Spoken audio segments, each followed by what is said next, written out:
Hey there, world. I'm Thomas Acoyne, and this is Toronto Talent with Tom and Tilly. We got a really cool guest coming up, and we're going to be doing some really cool news. We got some interesting stuff to talk about. But first, we got a little tune called Drive by Pyramid Theorem here on Say Radio, the voice of Seneca College.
That was Pyramid Head by...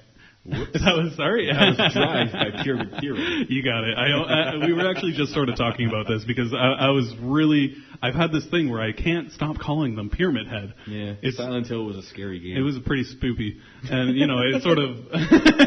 It's sort of, just to have that sort of reaction to something on this month of spoopiness. Oh. Yeah. Tomorrow's Halloween, so we may as well, right? Right, exactly. So Pyramid Head, great song, great band. Thank you so much. And Scariest Game 2017. So first, before we get into our awesome interview with we have a great streamer here. Sorry about that sort of stutter there for a second. But yeah, we're going to be talking to a streamer. And not only that, but a great guy, does some charity work. And he's generous enough to come hang out with us. We're going to get right into that in a bit. Hello. There he is.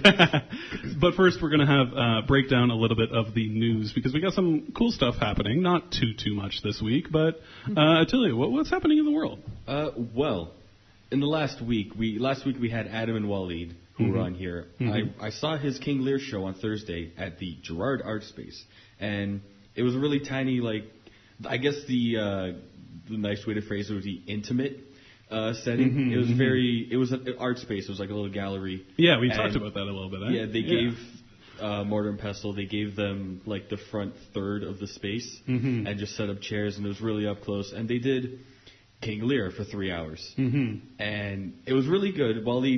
He came true on his promise of wearing almost nothing, and it was fantastic. I bet that was amazing. Including at one point, because the guy who was playing the crazy beggar barks like a dog, so he got right up on us in the front row, and that was equal parts terrifying and arousing. It was an interesting experience. Yeah, I really wish I could have been there. It was like something so on my list to do, but sadly I had to work that day, so I wasn't able to make it.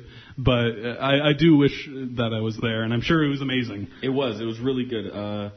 Not as much handlebar mustache as when they did Love's Labor's Lost, but it was a really good show. It blows my mind how people can memorize 3 hours of dialogue. Yeah, that's crazy. That's a trait. I guess that's why they're the actors, because they can figure that out and do it. It was a great show. It was only $15. Wow. May have gotten a little sick waiting outside, though, because it was Thursday, it was cold, it was raining, and I'm not used to it, even though I'm Canadian. We may be in Toronto, but, like, Toronto is, like, the America of Canada, almost. I'm not insulting America or even Toronto. And somehow doing both. Yeah, it's fine, hate me if you want. But we're sort of very Americanized, and we have many different cultures, so, like, we have winter, but unless it's the extreme winter of, like, 3 years ago. I mean, we don't have Apparently it's going to be bad this year again. Yeah. Excited for it. Are you ready for some snow days? Oh, yeah. So, speaking of sort of shows and upcoming stuff, The Walking Dead, like that sort of started now. The Walking Dead came back last weekend. Yeah. In what is now my favorite episode. And I don't know how detailed I can get because I don't want to put details out there. But I'm going to anyway. Right. So, do you spoiler follow warning. The show? No, I do not follow the show. I do love the show, and I've read a few of the comics as they've come out over the years, and they've always sort of interested me. The problem is now I look at it as like this giant mountain of show to watch. Because how many seasons is it now? It's in 7th right now. 7th season. So how many episodes per season? Like 24 maybe? The first one I think had 12 or 13, and then each one of them had been in the low 20s. So it is a fair amount to watch. That's like I can't just have a night to catch up or like a week. No. I literally, that's like a month. So as much as a cool story it is, it just sort of fell behind constantly. So, and the season premiered. Season 7 premiere was last week. Sweet. And it was fantastic. I was proven wrong again because last season there was a thing in the graphic novels where Carl, Rick's son, gets his eye shot out, and I thought there was no way they were going to do that. And then they did it. Oh, my. And I was so excited. And then cut to now where they introduce the baddest bad guy, Negan. And his character is introduced, and in the novels, he kills Glenn. Oh. And Glenn is like the moral compass of the show. Yeah, I know him. He's like pretty early on, I would say, right? He was second episode, yeah. Yeah, no, I liked him. And is in some ways Rick's right-hand man, but I thought there was, because they killed him with big brackets around the word killed last season, and it was the one time in the show where they had a low-angle shot to very purposely show that he was under the guy.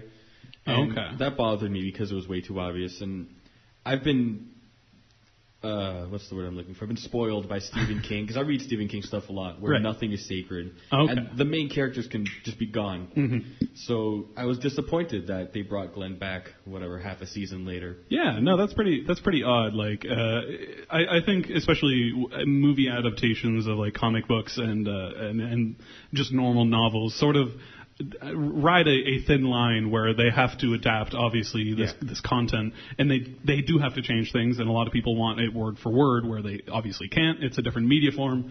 You do things differently. But at the same time, you do need to sort of stay true to how the story is if you want to please all the fans. And that, as I just mentioned, Stephen King, that's an interesting thing, because the Dark Tower movie is coming out in February. And I'm so excited, because I've been reading Those my dad read them when he was younger, and I started reading them actually a decade ago when I started grade 9 because the library had them at high school. That's a really good find there. Oh yeah, but they've changed the story. They've cast people who are not in the story until book 7. So there's an interesting wrinkle there, and I'm thinking, I don't know if either of you guys are into that world, that Stephen King, the Dark Tower world. I have read one visual novel of The Gunslinger, thanks to my brother, James. Is that when Roland's a kid? Yes. Okay, it doesn't touch on that at all. Oh, well Although there's rumors that there's going to be a show about that whole backstory, which is actually the 4th book of the series. Cool. So that's really Wizard and Glass. I'm so hyped. Nice. Yeah. Anyways, as far as changing things from the story,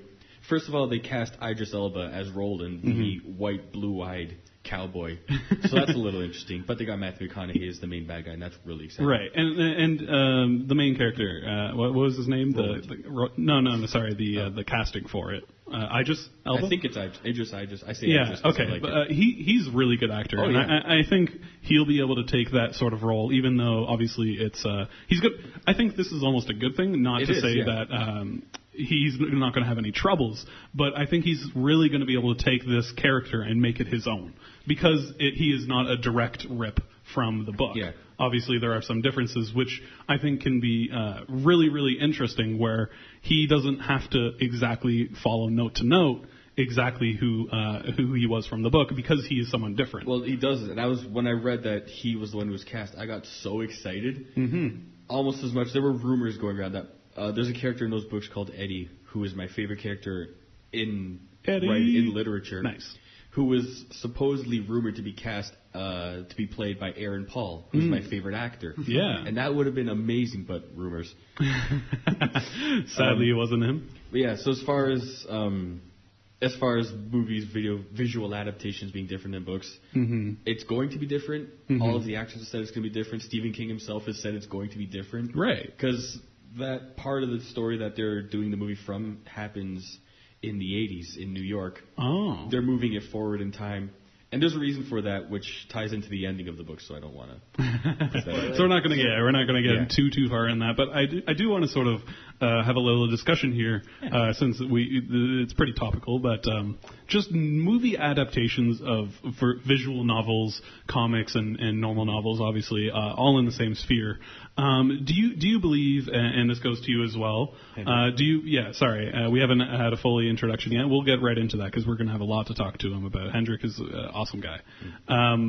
But do you guys believe that movie adaptations of such other forms of media need to be, what do you think the fans want out of them versus what they should be? Do you believe that it should just be a word for word, or should the director be able to take some liberties with that sort of content because it is something different? My example for that is, well, usually The Walking Dead, but for this I'm going to go for Game of Thrones. Yeah. Because I read Game of Thrones in high school. I knew the story. And at first there were little things that were different that I was fine with, like people getting killed off who stayed until book 4. Right. And the opposite happening, main characters in 4 or 5 who are gone. There's always going to be a hardcore fan base, whatever it is you're tackling, that want it to be word for word the same. I think that's a bit of a waste because, in The Walking Dead, there's books and then there's a show. And there are 2 different paths in the same universe. And you could be getting the same story twice, or you could get 2 different stories and see how they both develop and get twice the amount of experience from whatever that franchise is. I'm a lot more for directors taking it and running as opposed to sticking with it. I don't know what your opinion is, but if you got... Yeah, no, I fully agree with you. Mostly because different mediums, right, require different things. You can tell the same story and won't have the same effect at a different medium. Right. So I think that if you're translating something to another medium, the director, right, or the script writer, right, they need to have that the ability to kind of just insert their own creativity and be able to do their job properly, right? And not be limited by just copy and pasting stuff, because they're sometimes these are not the same people who are working on these adaptations, and they need to be able to do their work properly. And if they're just copy and pasting things, there's almost no heart to that, right? I do. I'm definitely in the same field as you two, where I just sort of believe that, like, if you're a super fan of a story, why not see a different story? You know the words back to letter by letter exactly what's going to happen. So why don't you hear a different one, right? I could tell you exactly what happens in my favorite show, my favorite anime, or whatever, right? Yeah. But like, if someone wants to take that and sort of run with a different spin on it, I think that would be really cool. Like, I can't think of any examples actually right now off the top of my head, but there's been for word stuff like that. Yeah, like where sort of something gets adapted into a movie or a show, and it just sort of gets ruined because it's already been told by the book. I think both Stephen King, one where it got ruined was Under the Dome. Yes. Where they just inserted aliens in there. And one where it was perfect was The Green Mile. Okay. Which is, like, in top 3 of my favorite movies. It's a fantastic movie because King wrote them as, like, installments in a newspaper. Right. So you pay your $150, you get the newspaper, and you get that chapter. Huh. And they turned that into the movie, and it was beautiful, and it was spot on. I guess there's not a lot of room for liberty in that story. Yeah. No, that's actually one of my favorite stories. I'm not a huge reader, but Stephen King does always have a sort of a sweet spot with me, and I know a lot of other people. I'm definitely not the only one saying that. He's kind of gotten some notoriety for his writing. Oh, does he? In the last 40 years. I thought he was pretty underground, but I could be wrong. But we're gonna leave it at that. We're gonna get more into Hendrik's life, and we're gonna be talking with him right after a couple of songs here on Say Radio, the voice of Seneca College. Welcome back to Tom and Tilly. Hello. With Toronto Talent. Oh. So we're going to get right into the interview. Tilly, why don't you sort of introduce our nice guest? Yes. Well, we've heard his voice a few times already. A man that I met in high school a decade ago. Man who, at our graduation, did a backflip while receiving his diploma. Oh my God. I remember that. Wow. It was a long time ago. His name is Henrik, but if you prefer his stage name, Shoolie. Yes. Shoolie. Yes. Hi there. So I am a Twitch streamer, right? So I stream at Twitch, if you don't know. And I go by Shoolie. My real name is Henrik Salas. And so I stream every Tuesdays and Thursdays from 7 to 10. That's my schedule. Yeah, and we're just here. If you tune in, you might get to meet my cat. Oh, boy. Yeah, that's awesome. Yeah. I think that's exactly why I'm going to tune in. If not, your amazing personality. I love cats. What the internet is for. Yes, I'm pretty sure. And I did my homework. Exactly. I think that's how you get famous, right? That's how you get internet famous? You just have a cat? Pretty much. All right, that's awesome. Because I do have one as well, so I'm going to have to do There we go. Yeah. No, it's really cool. Thank you for coming on. Thanks for having me. Yeah, no, this is sort of an amazing thing we have going where we're able to talk to cool people like you and other, obviously. But today we're going to be getting into your story as well as some interesting things that you've been doing recently and upcoming. So first, I just want to get to know exactly who you are. So why exactly have you sort of found yourself into this Twitch streaming, and why do you think that you're there today, and why you want to be there, right? Yeah, for sure. Okay, so I love video games. Right? I love to play them. Yeah. Right? They're fun. They're great. And to be honest, when I first started streaming, I didn't know why Twitch was such a big deal. I don't like watching video game gameplays. I usually just complain and like, I just want to play a game. Like, I'd sit there 5 minutes in, I'm like, okay, my turn. Turn it off, go into my console, play some games. But I started because my wife actually one day was just like, hey, you know what I think you'd be good at? Like, what? I'm like, I think you'd be a good streamer. And I'm like, really? You're like, you want to support me play video games? Wow, yeah. I just want to give a shout out to your wife. That's an amazing encouragement. Right? Like Exactly. Yo, wife, shout outs to you. Yeah. But yeah, so that's how I started, right? And I've been doing it, and it's a weird thing because how I said like I couldn't understand it. Now I have a better understanding because I'm actually in it, right? So different to when you watch a YouTube video, right? People usually try to get a reaction. Yes. But when you are streaming, you are interacting. So you're actually looking for an interaction. Right. So that's why streaming is big right now.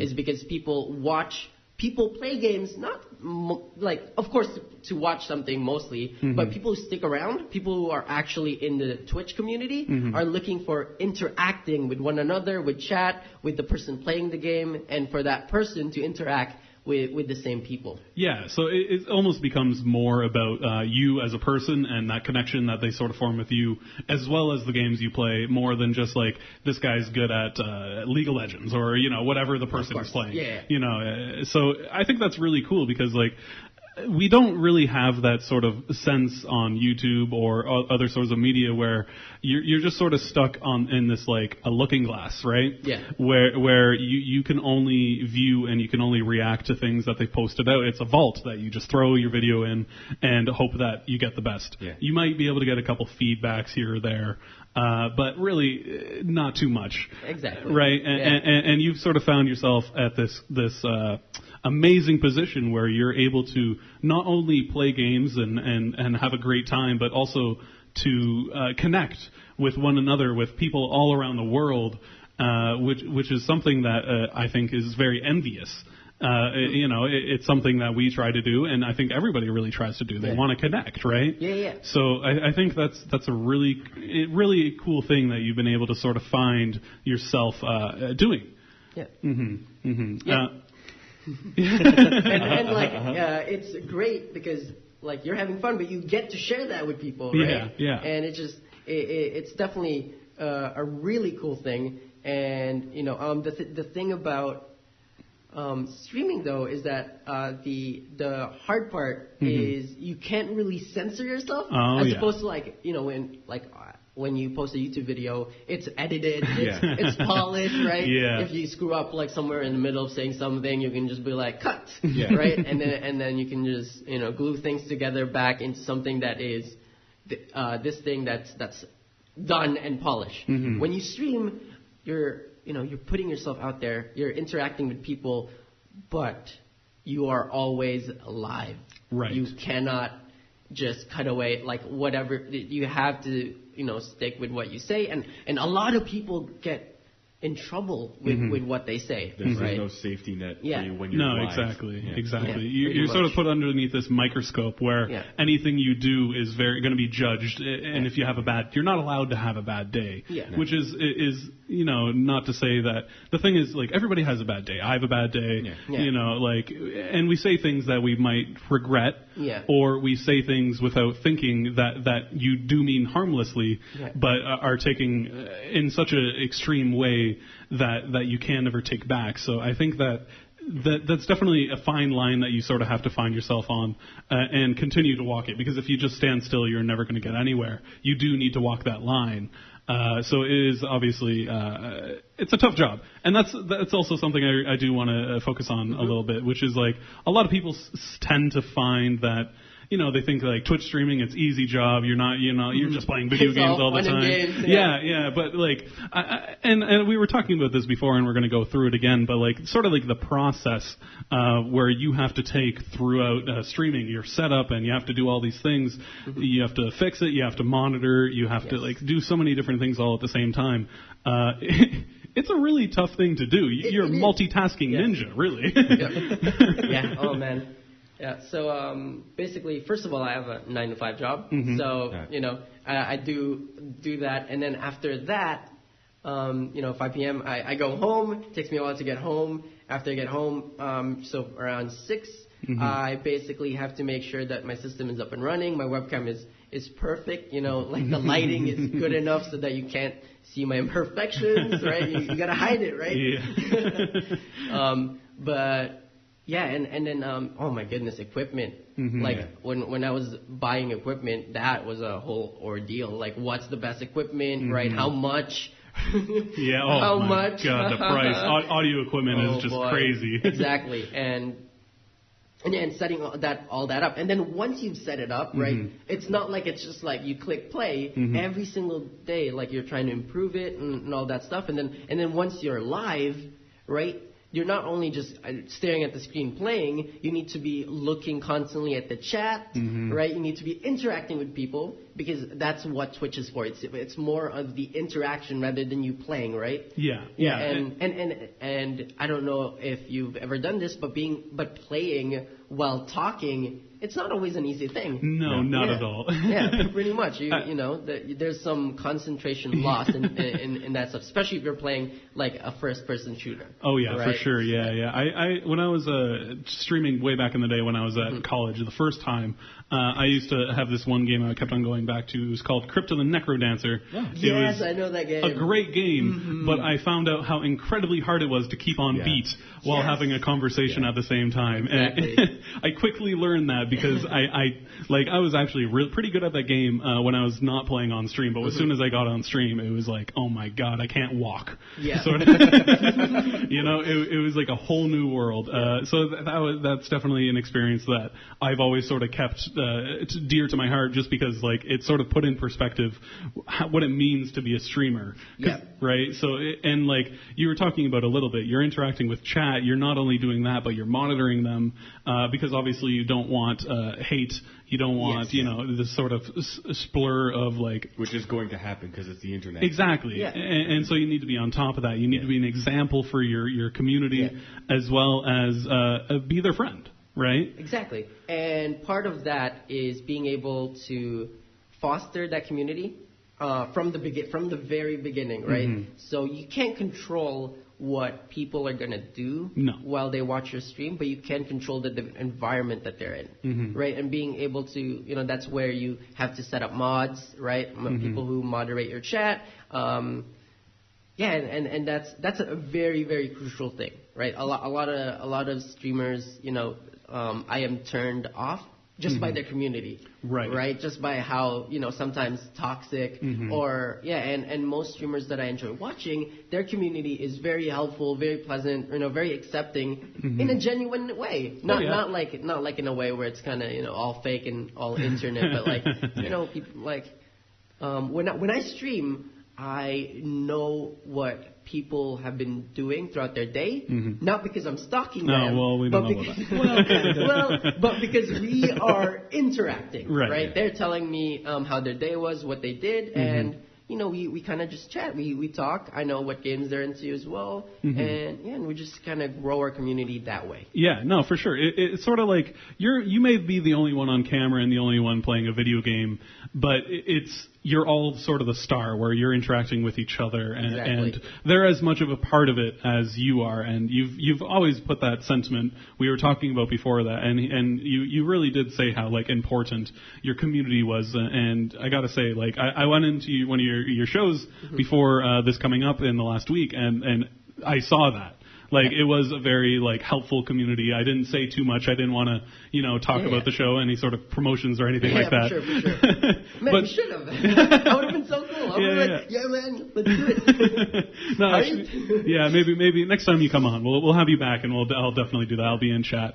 And I'll be in chat from now on, because I'll definitely try to catch your stream. Awesome. And Sweet. So look out for Toasty Tom, because I'll be around. Tom. Oh, boy. Let's go. But no, and your community and other communities, I've sort of noticed this.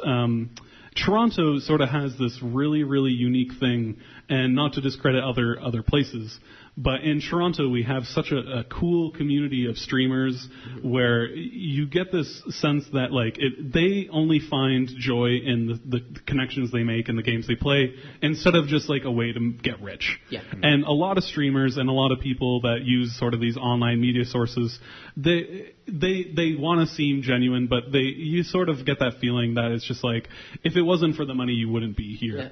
And a lot of people, to the other side of that, a lot of people from Toronto I know of, like Michael L. Fox, and you know someone as well from Twitch, and a few other small-time streamers. Not to say that all of them are small time, including you. You're pretty big, but but no, you're very humble about it, and it's almost like the fame is a side product to the games and the community, which is something that I think a lot of streamers and a lot of people should take notice of. I think that is totally true. fame is a bonus, right? And we're not complaining about it, but it's not why we're there, right? We want to be there because we love games and we love interacting with people, right? And Toronto is a good example of that because there's just so much going on in Toronto if you're looking, right? So, for example, there's I'm not going to get into it, but there's a Toronto streamer meetup. Right. Yeah. In next month, November 26th. Awesome. Right. And that's so cool, right? Where you can kind of just hang out with other streamers, share experiences, right? Help each other out and connect. Awesome. Right. And that's something that every community should have.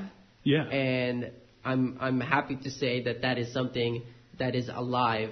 Not only in Twitch, but in Twitch Toronto community. No, yeah, that's actually really interesting. I didn't even know about this this meetup that was going on, but that sort of like sets an example of exactly what it means to be from Toronto and from the community here, where there's all these pockets and all these places that you can go, and you'll find support. Yeah, which is amazing. Yeah. And something that shows as well is that like streaming it's not only like what you see on camera, right? There's a lot of back end work. There's a lot of support that goes through it, right? My wife, just my wife supporting me doing it, right? You don't see that on camera, right? But that means a lot to me. Yes, that is something that has enabled me to pursue something that I want to do, right? And there are other a lot of faces out there who have made my show possible. One guy actually made an emoji. Oh, right? really? Yeah, yeah. I have my own emoji now. I gotta set that up still, but it's in the works. It's really cool. I'm really excited for it. Yeah, that's really sweet. Yeah, and I could have done this by myself, right? My show is not just me done by me. It's me with the community. Right. No, that's really, really cool, and to be able to have those sort of people to rely on, and it not feel like a burden to either one of you. It's because you genuinely want to rely on these people and be relied on, is something that is very, very cool, and I hope that I wish you all the best because that's something that you don't come across very easily. And I think that you definitely should go with that, and obviously you are. You're doing great. Yeah. Trying my best. And that's all you can do, and that's what we do, right? You put one foot forward, and you hope that people enjoy yourself. I was just wondering because we both, Thomas and I, dabbled in doing Let's Play stuff a year ago, plus, and that's a way oversaturated market. I was wondering, for you to break into doing streaming and start from the ground and try to gain a fellowship, not fellowship. Yeah. Fellowship of the ring. Oh, yeah, fellowship. Yeah. I just how do you build traction on that? Get a fan base, or what kind of stuff separates you from the pack? Yeah, it's very, very tough. Definitely, it's not an easy thing to do. Definitely support is something that is crucial, and a lot of people don't like this. I personally am kind of I'm partial to it, but it works. Marketing. Yeah, marketing works really well, and it's tough because you're you're marketing yourself, what are you doing, right? But it's the only way people are gonna know that your community exists, right? If you don't market, you're making yourself subjective to chance, right? Right? You're the only way you're gonna get viewership, that way you're gonna build your community is by luck, right? And it's and marketing, it's a lot of hard work. You gotta not only market, but you gotta do your research. When is it effective, right? When does it become spamming, right? Yeah. We know a few people, and I've done it, right? I've done aggressive marketing. Aggressive marketing. We're just spam, and I've seen your I love the graphics that you put out. Do you make them or just? I make them. You myself. Make them? Yeah, I make them myself. Oh, outstanding. Yeah, just because I don't want to really pay. You gotta pay. Yeah. So it's great because I'm learning new things. Yeah. Right, and it just helps me grow as a person as well. Right, and I'm meeting new people, and these people sometimes help me, and that help turns into, something bigger and something that I am proud of, right? And it's amazing. And that's the only way it happens, right? Is through interaction with people and being able to do the thing that you love with the support of those around you. No, yeah. With it's just on top of the community and like support and all that. You mentioned that you're going to be doing a stream for charity. Yes. In next weekend, I believe. Yes. Yeah. Talk about that November 5th. Yeah, for sure. So I am doing a 24-hour stream. Ooh. Yeah, so I'm going to be gaming for 24 hours. Probably not the same game. Hopefully. I'm still hopefully.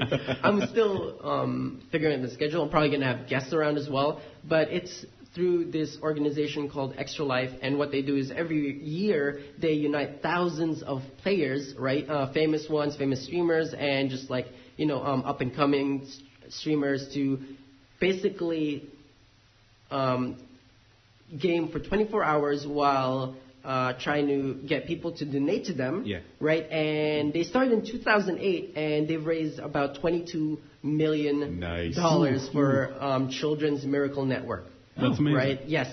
So you can also pick to support your local hospital, right? So for my stream, I'm going to be supporting Sick Kids Hospital in Toronto, right? Yeah, because my two brothers actually go there. They were born with the palate. Right. Yeah, so they had to do surgery there. Yeah. They do good work at Sick Kids. Yeah, I'd be dead if it weren't for them at one point too. But yeah, so if you guys want, all proceeds go to Sick Kids around the world, right? So you don't have to watch me. Watch like your favorite streamer if you want to. Donate to them. You do have to. Doesn't matter. He's great. but yeah, no. It's like, but that's the thing is like it's not about me, right? This is about like Sick Kids and the Children's Miracle Network, and it doesn't matter which streamer you support for this cause. Support the cause and it will be great, right? And like, and that's the thing, it's like, that's great. This is me trying to be part of something bigger that I want to support. Which is exactly like you. Which is great. You two and your background history. I wish I had that. That would be great. But it was just high school. So having said that, Extra Life, November 5th, they're doing that. If you want to do something more local, right? There's this place in Toronto. I don't know if you guys know this, but it's called Raiders Esports Center. Huh? Right? Never heard of it. And it's a bar that just opened up, and basically you can get food, you can grab a beer, right? And you can play video games. They've got like I think like 20, 30 computers set up right there, right? And they have like a streaming booth as well, so you can stream there. I actually think I might be going, because on the 5th is a friend of mine's birthday. Okay. And he said it's a gaming bar. Oh, so hopefully that's that. That'd be amazing. But on November 5th, they're doing a special event where you pay $20, you can stay there for the whole day. That's in conjunction with the Extra Life, right? And they're going to have sponsors there. They have 401 Games, Microsoft, right? They're doing giveaways, and that's going to be at 49 St. Clair West, right? And they're also going to have VR headsets there, so you can, if you want to try VR headset, walk into walls and have a grand old time. Exactly, pretty much. We were actually just talking about the VR, so like this is like a big component, because if you can't really experience VR without experiencing it. No one can tell you exactly how it feels.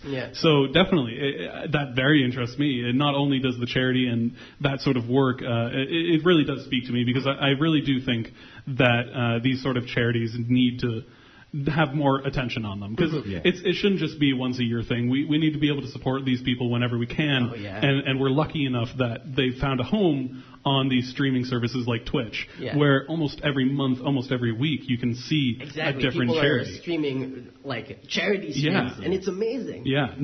So like that's a huge thing, and I think that it only supports positivity. And some people might find it a bit heavy-handed, but I really do find it to be necessary almost, because it might be heavy-handed to you as a viewer and to myself or whoever else watching.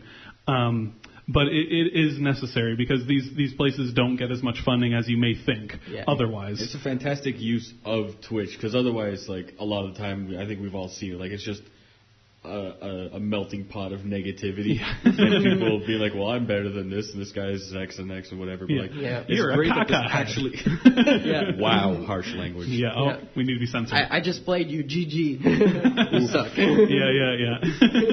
Not to harp on the League of Legends community too much. Wow. I used to play it, so I know exactly what the community So is you like. have the scars. Yes, I do. Nice. You can see the marks on my arm from playing it. Oh. Yeah. That got dark. Yeah.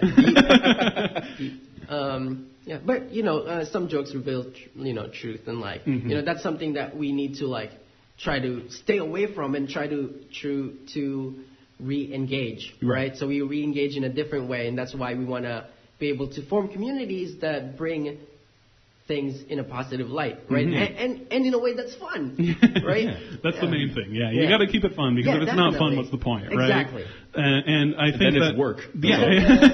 Then it's work. Right. Yeah. And these events, like the Extra Life and at this bar, those are cool things for awesome reasons. So I definitely highly suggest you go, guys. Anybody go check it out. I know I'll be definitely trying to watch your Extra Life if I can, as well as go to this bar, because this is like a really interesting thing, and maybe I'll finally be able to try VR. Yeah. Finally. It's like been on my bucket list. I've been curious to try VR, but I get motion sick pretty quick. Oh boy, yeah. So it would wreck me. Oh, well, I want to be there for that, because I'll bring a bucket. At a safe distance. Yeah. No, that's really cool. Buckets of fun. That was amazing. That was actually amazing. Thank you. He's done moments. Yeah, I know. He's created that's a why perfect I joke. stream. No, I can see why.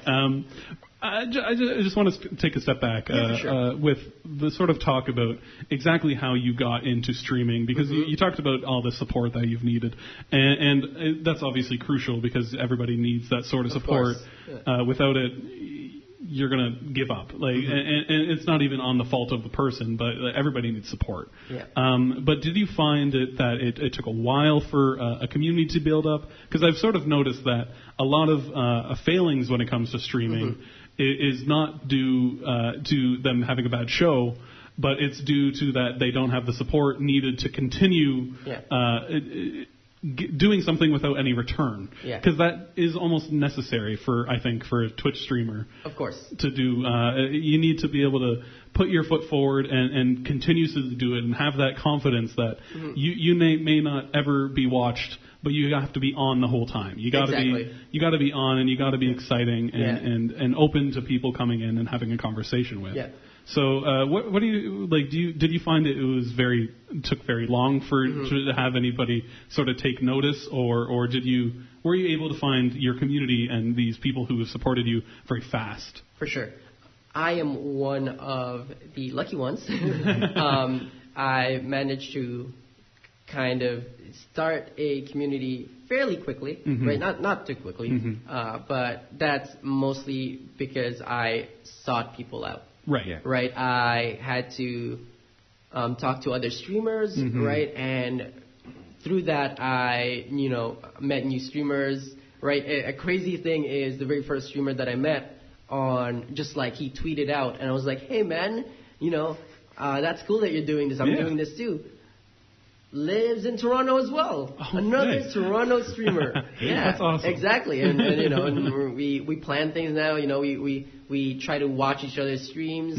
Support one another. And from there, we met one more streamer and then another one, right? And then we have we share some viewers, right? And we have constant viewers that are mine and viewers that they're theirs, but there's some overlap there, right? But that's not usually the case. As you've noticed, is that sometimes it takes years, right? Years and years of work, and that can be discouraging, right? And I know how that is. When it was my first, second week, right? Sometimes I'd get 2 viewers, right? And you're and then they don't really talk in chat, right? Yeah. But one thing to know is for those who want to start streaming is that you're gonna have to constantly talk, even when no one's watching, right? And it helps you become better, and it on the off chance that, because when someone watches you, you have maybe 4 minutes if you're lucky that they'll stay that long. Right. Unless you're entertaining. Right. Right. And sometimes, like, if you miss that,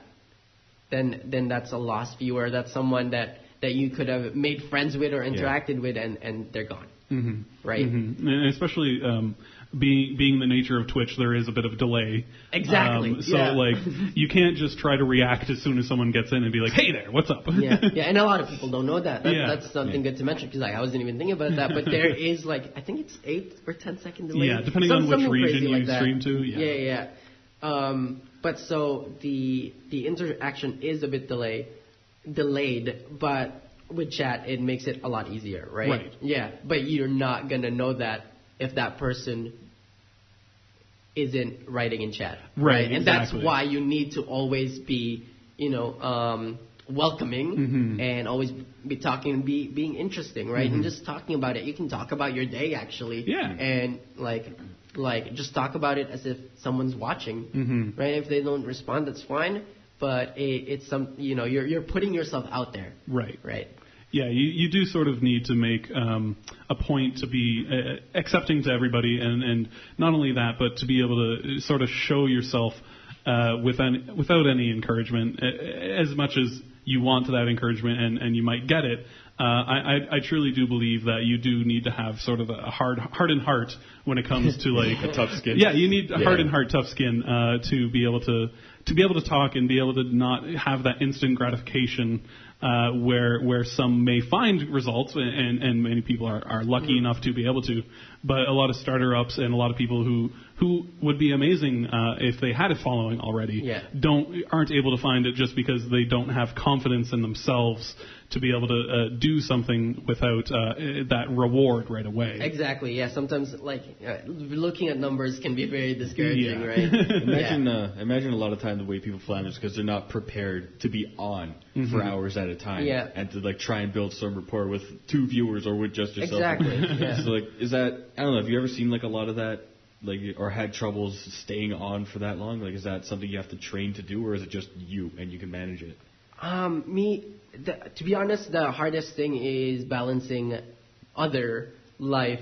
That's to be honest, that's the biggest thing. Is because like I've always been a gamer, so like playing long hours for me is like it's been a thing. It's kind of secondhand. Yeah. And that kind of took a dip when I got married, and then my wife was just like, "Hey, do you want to start streaming?" And I'm like, play video games? Right? I'm allowed to do this? Marry her again. Yeah, I know. Exactly. Yeah. Put another ring, Oh, jeez. Yeah. No, but yeah, so I think that it is hard, though. It is very hard. Yeah. Well, I mean, if you've built some traction up, then it's only going to like keep building itself, right? So exactly. You're on the way, buddy. Yeah. And the thing about that too is that like once the traction starts, you can't stop because then you're gonna lose viewers, right? It's something about the internet is that if you're not consistent, right, and that's why I have a schedule, right, you'll basically lose following. Just lastly, we're gonna do a little bit of a segment after this, but I do want to encourage you all to go check his stream out because it is really entertaining. Like I said, I've been there and he does bring a personality that you really, it's hard to find somewhere else because it is very entertaining. It's very uplifting. Thank you. No worries. I flatter with everybody. But definitely go check him out. But in case any of the viewers here, or the listeners, want to know exactly where to find you, where can they find you and when? Okay, yeah, so twitch.tv/Shoolie, right? I'm also on Twitter @Shoolie_. Okay. Right, got to keep it consistent. Yeah. The underscore is because someone took the Shoolie. I know. But yeah, so that's usually how it is. I stream from Tuesday and Thursday, 7 p.m. to 10. That's my schedule. Right. But I also stream off schedule whenever I feel like it, when I have the time to do it, right? But Tuesdays, Thursdays, usually, like, that's when I'm on, and that's the ones I promote. But if you follow me, you can turn on notifications so you know when I'm online. Actually, I'm doing a quick plug-in. I'm doing a special Halloween stream tonight. Oh, yeah. That's going to be spooky. Yeah, at 8 p.m. Yeah, I'm going to be playing with other Toronto's other streamers, one from Toronto as well. Yeah, and we're gonna be playing this game where there's zombies, and it's kind of like Left 4 Dead, but for like up to 6 people. Awesome. Yeah, That's really cool. yeah. No, yeah. So definitely go check that out, and for sure go check out this amazing stream that's going to be with him, and not only him, but his friends that he streams with. Yeah. If you want to give a shout out to their channel as well, if you so choose, anybody that you want to mention, as well as I want to thank you personally, because you've been a great guest. We've had a great time talking to you. Thank you so much. I had a great time as well. Thank you so much for having me. No, we couldn't do this without you, and we couldn't do this without you, the listeners, as well. So definitely, thank you so much for coming. So. Yay! Okay. that happened. Yeah. So, all right, we're going to end it at that, though. It's been a great time talking to you. I hope you're able to come on another time. Maybe we'll have another conversation. VR talks. Oh yes, we were talking about that. We'll definitely have a discussion about VR because I am kind of skeptical. Oh. But until then, it's been great. I'm Thomas, and that's Till. Hello. And we've been here with Toronto Talent.